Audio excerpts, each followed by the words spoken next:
Chapter 20. Dinner at Franching's to meet Mr. Hardfur Huttle.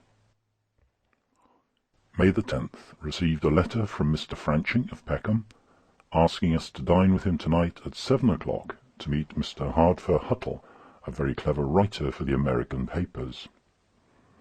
Franching apologized for the short notice, but said he had at the last moment been disappointed of two of his guests, and regarded us as old friends who would not mind filling up the gap.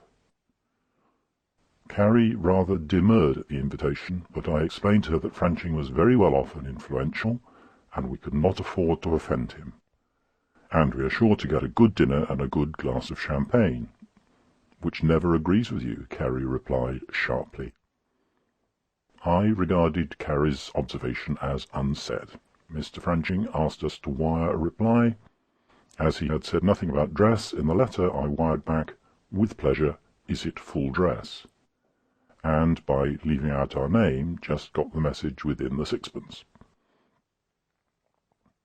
Got back early to give time to dress, which we received a telegram instructing us to do. I wanted Carrie to meet me at Franching's house, but she would not do so, so I had to go home to fetch her. What a long journey it is from Holloway to Peckham. Why do people live such a long way off? Having to change buses, I allowed plenty of time, in fact too much, for we arrived at 20 minutes to 7, and Franching, so the servant said, had only just gone up to dress. However, he was down as the clock struck 7. He must have dressed very quickly.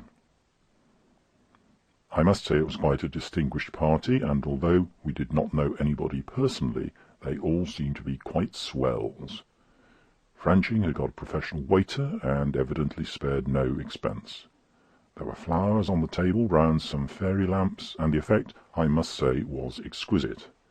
The wine was good, and there was plenty of champagne, concerning which Franching said he, himself, never wished to taste better. We were 10 in number, and a menu card to each. One lady said she always preserved the menu and got the guests to write their names on the back. We all of us followed her example except Mr. Huttle, who was of course the important guest. The dinner party consisted of Mr. Franching, Mr. Hardfur Huttle, Mr. and Mrs. Samuel Hillbutter, Mrs. Field, Mr. and Mrs. Purdick, Mr. Pratt, Mr. R. Kent, and last but not least Mr. and Mrs. Charles Booter. Franching said he was sorry he had no lady for me to take in to dinner. I replied that I preferred it, which I afterwards thought was a very uncomplimentary observation to make. I sat next to Mrs. Field at dinner. She seemed a well-informed lady, but was very deaf. It did not much matter, for Mr. Hardfur Huttle did all the talking. He is a marvellously intellectual man, and says things which, from other people, would seem quite alarming. How I wish I could remember even a quarter of his brilliant conversation. I made a few little reminding notes on the menu card. One observation struck me as being absolutely powerful, though not to my way of thinking, of course. Mrs. Purdick happened to say, "You're certainly unorthodox, Mr. Huttle." Mr. Huttle, with a peculiar expression, I can see it now, said in a slow, rich voice, "Mrs. Purdick, orthodox is a grandiloquent word implying sticking in the mud. If Columbus and Stevenson had been orthodox, there would neither have been the discovery of America nor the steam engine." There was quite a silence. It appeared to me that such teaching was absolutely dangerous, and yet I felt, in fact we must all have felt, there was no answer to the argument. A little later on, Mrs. Purdick, who is Franching's sister, and also acted as hostess, rose from the table, and Mr. Huttle said, "Why, ladies, do you deprive us of your company so soon? Why not wait while we have our cigars?" The effect was electrical.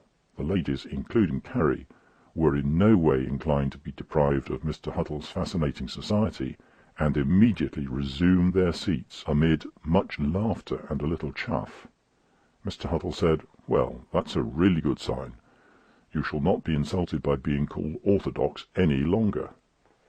Mrs. Purdick, who seemed to be a bright and rather sharp woman, said, "Mr. Huttle, we will meet you half-way, that is, till you get half-way through your cigar. That, at all events, will be the happy medium. I shall never forget the effect of the words happy medium had upon him. He was brilliant and most daring in his interpretation of the words. He positively alarmed me. He said something like the following: "Happy medium, indeed. Do you know happy medium are two words which mean miserable mediocrity? I say go first class or third, marry a duchess or her kitchen maid. The happy medium means respectability, and respectability means insipidness. Does it not, Mr. Pooter?" I was so taken aback by being personally appealed to that I could only bow apologetically and say I feared I was not competent to offer an opinion. Carrie was about to say something, but she was interrupted, for which I was rather pleased, for she is not clever at argument, and one has to be extra clever to discuss a subject with a man like Mr. Huttle. He continued with an amazing eloquence that made his unwelcome opinions positively convincing. The happy medium is nothing more or less than a vulgar half-measure. A man who loves champagne, and, finding a pint too little, fears to face a whole bottle, and has recourse to an imperial pint, which will never build a Brooklyn Bridge or an Eiffel Tower. No, he is half-hearted, he is a half-measure. Respectable, in fact, a happy medium, and will spend the rest of his days in suburban villa with a stucco column portico resembling a four-post bedstead. We all laughed. That sort of thing, continued Mr. Huttle, belongs to a soft man with a soft beard, with a soft head, with a made tie that hooks on. This seemed rather personal, and twice I caught myself looking in the glass of the chiffonnier, for I had on a tie that hooked on, and why not? If these remarks were not personal, they were rather careless, and so were some of his subsequent observations, which must have made both Mr. Franching and his guests rather uncomfortable. I don't think Mr. Huttle meant to be personal, for he added, "We don't know that class here in this country, but we do in America, and I've no use for them." Franching several times suggested that the wine should be passed round the table, which Mr. Huttle did not heed, but continued as if he were giving a lecture. "What we want in America is your homes. We live on wheels. Your simple, quiet life and home, Mr. Franching, are charming. No display, no pretension. You make no difference in your dinner, I dare say, when you sit down by yourself, and when you invite us. You have your own personal attendant, no hired waiter to breathe on the back of your head." I saw Franching palpably wince at this. Mr. Huttle continued, "Just a small dinner with a few good things such as you have this evening. You don't insult your guests by sending to the grocer for champagne at 6 shillings a bottle." I could not help thinking of Jackson Frere at 3 and 6.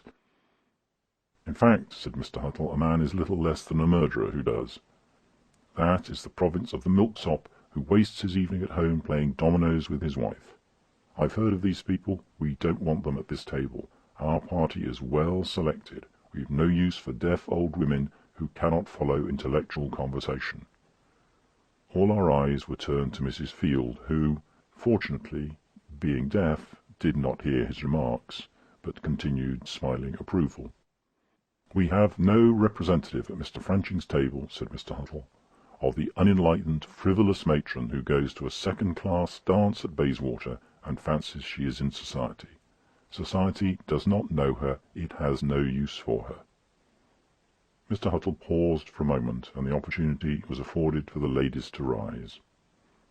I asked Mr. Franching quietly to excuse me, as I did not wish to miss the last train, which we very nearly did, by the by, through Carrie having mislaid the little cloth cricket cap which she wears when we go out.